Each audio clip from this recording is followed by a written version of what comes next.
6월 29일 법률방송 로투데이 시작하겠습니다.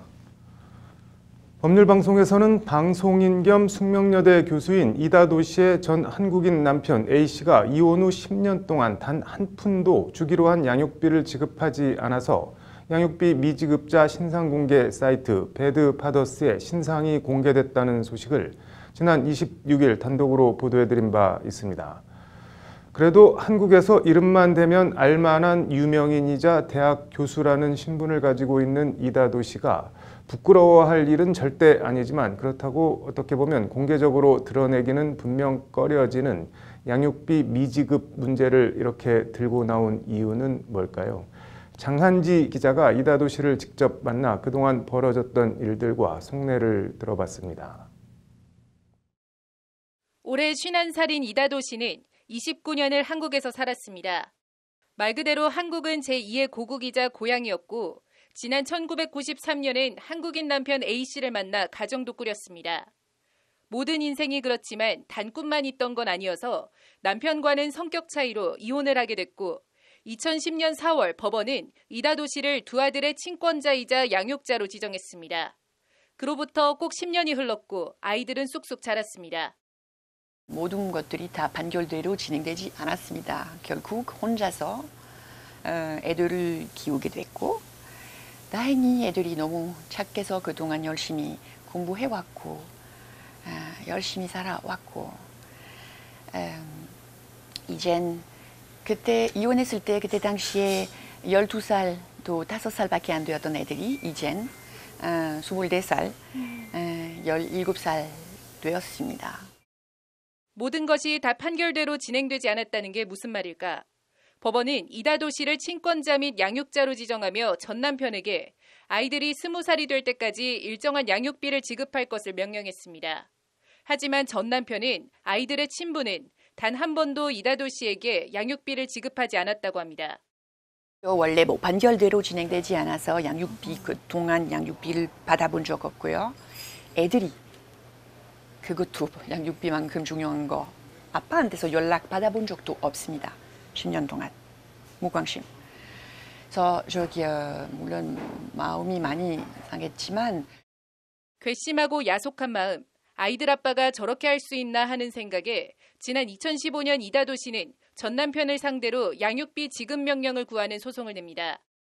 그런데 공교롭게도 그 시점 전 남편은 베트남으로 출국해버렸고 이다도 씨는 얼마 전 법원에서 기각 판결을 받았습니다. 우리 사건 맡은 변호사님하고 통화해보니까 기각되었어요.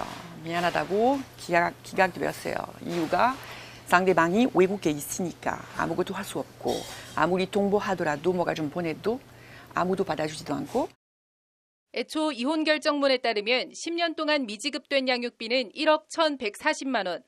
돈도 돈이지만 이다도 씨는 법이 이럴 수 있나, 법은 누구 편인가 하는 생각에 마음이 무너졌다고 합니다. 많은 사람들처럼 자기 부모 주소로 다양한 동보라든지 편지 등등등 보내는데도 일부러 아무도 받지도 않고 아무것도 할 수도 없고 결국 기각되었고요. 그럼 그때 마음이 많이 무너졌어요, 솔직히. 어떻게 그럴 수가 있냐고. 분명히 본인 입장에서 억울한 일을 당하고 보니 주변이 다시 보이기 시작했다고 이다도 씨는 말합니다. 실제 우리나라는 한부모 가정의 열의 8은 양육비를 제대로 지급받지 못하는 양육비 지급 후진국입니다.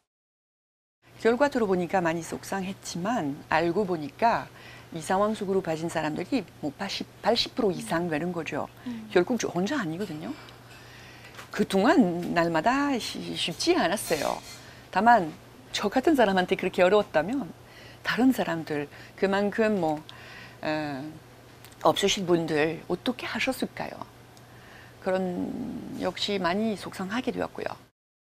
군대 갈 때가 된 큰아들과 병역의 의무에 대해 얘기하다 한국 사람인 아빠가 대한민국이 아이 둘 키우는 싱글맘 엄마에게 해준 게 뭐가 있냐는 큰아들의 엄마를 위한 항변도 이다도 씨의 마음을 먹먹하게 만들었습니다. 내년에 군대에 갈 나이예요. 자기 아빠도 곁에 없고 소리도 없고 지키친 적도 없고요. 국가 위해서 가달라고 부탁해도 국가? 제가 엄마가 무너지는 모습 봤어요, 옛날엔. 여태까지. 국가가 우리 위해서 뭐 했어요? 그럼 마음 무너졌어요. 솔직히 제가 여기서 뭐 대답할 수 있어요. 너무나 많은 이야기고. 죄송합니다. 아니요. 그러니까 자꾸 연습했거든요. 감정 훈련. 안 돼요.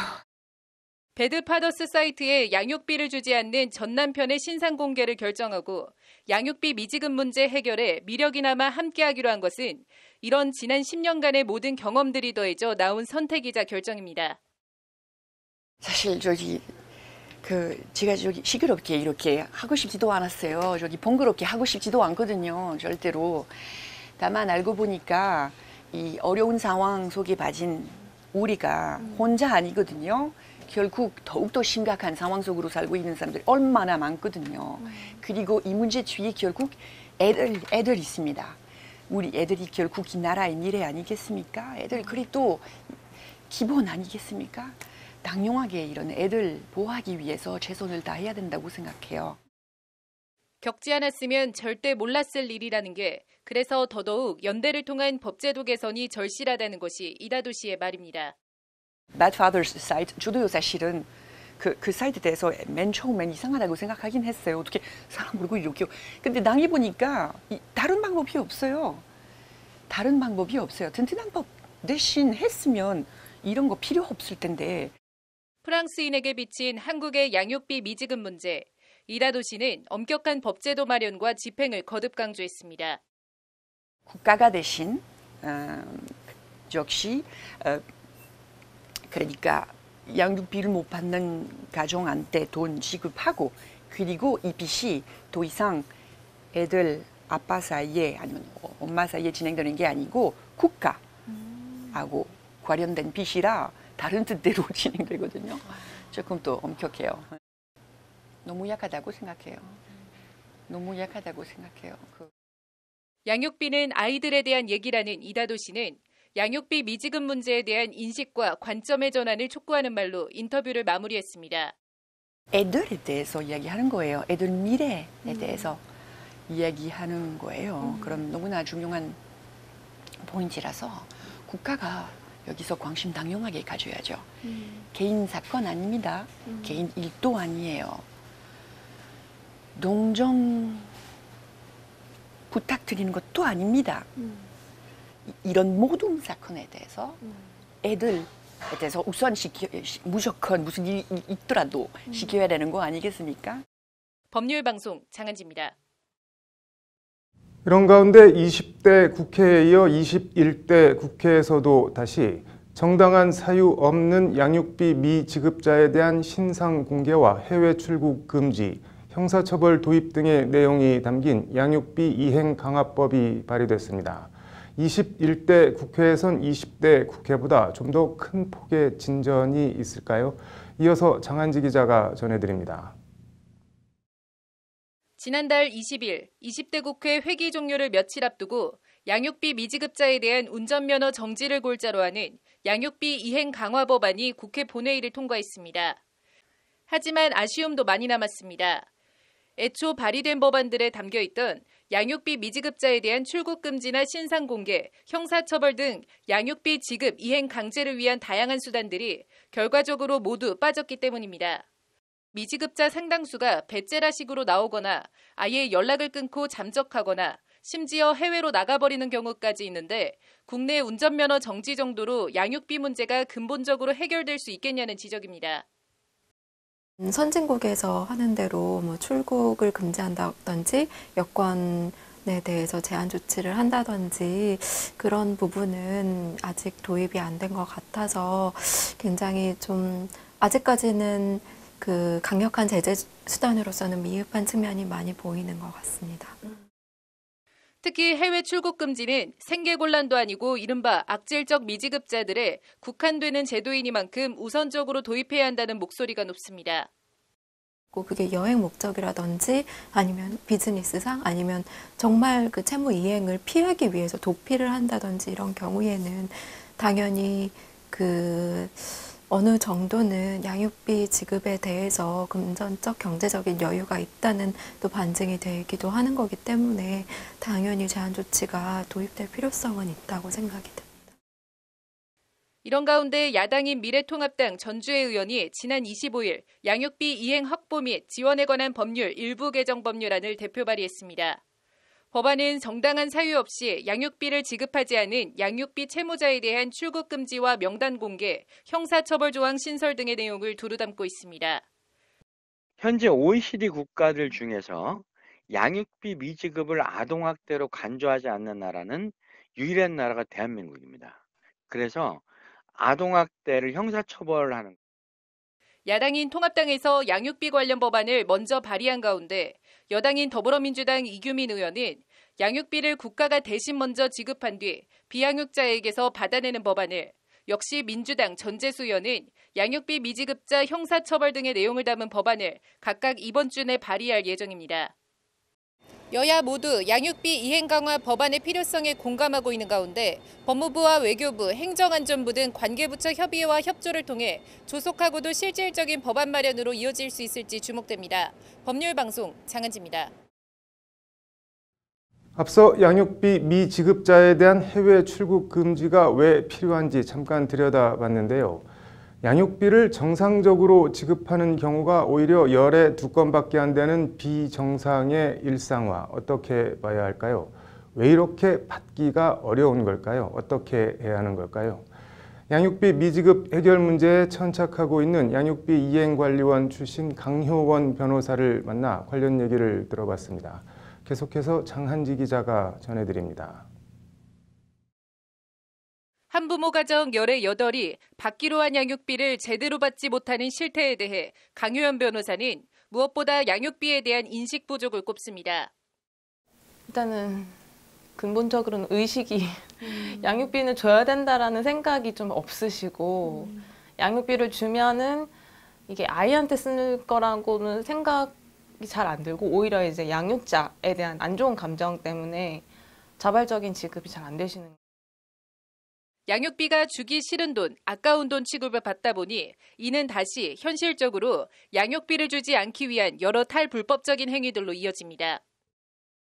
아니면 정말 자기도 살 형편이 안 되시거나 근데 대부분은 그 정도까지는 아니시거든요. 근데도 주지 않으시고 결국은 강제집행할 때 강제집행도 잘 안 되는 경우는 주로 이제 여러 가지 탈법적인 수단을 많이 쓰세요. 그래서 뭐 급여도 자기 명의로 받지 않거나 뭐 사업장, 개인 사업자 명의도 다른 사람 뭐 이모나 고모 명의로 해놓다든지 무엇보다 연락을 끊고 잠적해버리면 대응할 수단이나 방법이 마땅치 않은 점도 양육비를 받아내는 것을 어렵게 만들고 있습니다.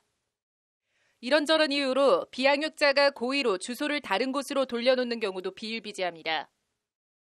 주소도 자기 주소를 안 해놓고 지인들 주소를 하는 경우가 있어서 그럴 때는 이제 법원의 절차를 빌릴 때는 일단 뭐 소장이라든지 신청서가 그 집에 송달이 되어야 되는데 송달부터 어려운 거죠. 그래서 뭐 이행명령이든 감치 신청이든 이런 게 그래서 실익이 없을 때가 좀 많아요. 소송이 말처럼 쉬운 것도 아니고 거기다 양육비 미지급자가 작정하고 양육비를 안 주려고 하면 아이를 혼자 키우는 양육자가 개인적으로 뭘 어떻게 하기가 어렵습니다. 상습적 양육비 미지급자에 대한 운전면허 취소를 골자로 하는 20대 국회 막바지에 국회 본회의를 통과한 양육비 이행법에 해외 출국 금지가 빠진 걸 강효연 변호사가 아쉬워하는 이유입니다. 저는 출국 금지가 조금 아쉬웠어요. 생계와 직접적인 관련은 없는데도 출국 금지는 제외가 돼서 그 부분이 조금 아쉬웠어요. 사실 양육비를 안 주면서도 해외여행 많이 다니시는 분들이 꽤 있었거든요. 그런 부분들은 좀 아쉽지 않나. 강효연 변호사는 나아가 출국 금지 등도 결국은 양육비는 개인 간의 채권, 채무 문제가 아닌 아동 생존권이나 인권과 직결되는 문제라는 인식 전환이 함께 가야 한다고 강조합니다. 예를 들면 뭐 미국, 캐나다, 영국 이런 곳은 이미 양육비를 미지급하면 여권을 취소시키고 당연히 출국도 못하게 되는 그런 법안을 갖고 있는데 우리나라는 전혀 이제 양육비 미지급이랑 출국 금지는 전혀 상관이 없다라는 인식이 너무 강하게 있어서 그 사람들을 강제할 수 있는 법안은 사실 없었던 거죠. 결국 양육비를 안 주는 사람들을 불편하게 만드는 것이 양육비를 받아낼 수 있는 실효적인 방법인데 이 지점에서 국가의 역할, 행정력이 필요하다고 강효연 변호사는 거듭 강조합니다. 지금까지는 법원 절차로 강제력을 행사하는 건 어디까지나 개인이 행사하는 거거든요. 그래서 법원을 통해서 뭐 양육비를 강제하도록 하는 거는 개인의 수준의 문제인 거고, 만약에 이렇게 제도처럼 운전면허 취소라든지 뭐 더 나아가서 출국 금지, 신상 공개 이런 게 제도적으로 되면 행정적으로 강제가 되겠죠. 그래서 개인이 행사할 수 없는 영역을 국가가 대신 해줘. 관련 법안은 21대 국회에서 이미 발의되어 있거나 추가로 더 발의될 예정입니다. 문제는 국회의 실행입니다. 법률방송 장한지입니다. 네, 이어서 간추린 법조계 소식 전해드리겠습니다. 추미애 법무부 장관이 현실에서는 조직과 힘을 가진 검찰이 법무부 우위에 서서 문민 장관 무력화를 시도하고 있다고 자신의 페이스북에 썼습니다. 추 장관은 저를 공격함으로 검찰개혁의 동력을 상실시키려는 노력도 있을 것이라며 꺾이지 않겠다고 강조했습니다. 현재 정부 여러 부처에 흩어져 있는 범죄 피해자 지원 조직을 신설해 통합하고 단기적으로 법무부 인권국에 범죄 피해자 정책과 보호기금을 전담할 과를 신설하라는 권고가 나왔습니다. 법무부 법무검찰개혁위원회는 이 같은 내용의 권고안을 심의 의결했다고 밝혔습니다. 10년 전 미국 캘리포니아에서 음주 뺑소니 재판을 받다가 법원 선고 며칠 전 한국으로 도피한 30대에 대해 법원이 미국 인도 결정을 내렸습니다. 서울고법은 31살 이모 씨가 3명의 아이들이 있는 점 등 개인적인 특별 사유가 있더라도 미국 인도가 적정하다고 밝혔습니다. 중간고사 영어 시험지를 학원에 유출해 파면된 고등학교 교사가 파면은 너무 무겁다며 파면을 취소해달라는 소송을 냈지만 패소했습니다. 서울행정법원은 파면 처분으로 인해 달성하고자 하는 공익이 원고가 입게 될 불이익에 비해 작다고 볼 수 없다며 이같이 판결했습니다.